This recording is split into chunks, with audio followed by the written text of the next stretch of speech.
Pasok parent sa top 5 ang ating paambatong si Michelle Marquez D sa isinasagawang National Costume Competition ng Miss Universe 2023 base ito sa mga Local Beauty Queen Scoreboard. Na kung saan nanguna ang taga El Salvador sa National Costume Competition na nagtala ng 9.0. Ang kanyang national costume ay hango sa volcanic empowerment costume na nagsisimbolo ito sa rebirth ng kanyang bansa.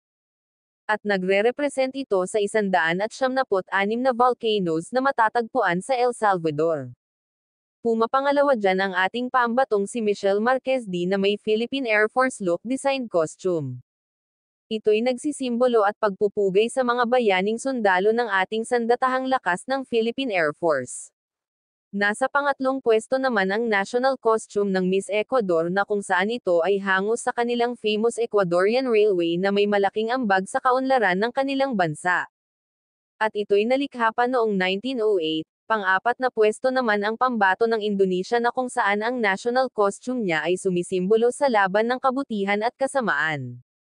Nagre-represent ito sa women empowerment against women abused and bullying. Nasa panglimang pwesto naman ang Trinidad and Tobago, ang kanyang national costume ay sumisimbolo sa kanilang pambansang pulang ibon na tanging sa Trinidad and Tobago lang matatagpuan. Ang galing ng contestant na ito, gumagamit siya ng dalawang mataas na stick para gawing sapatos. Kung kayo ang tatanungin mga idol, sino sa palagay nyo ang nangunguna pagdating sa National Costume Competition?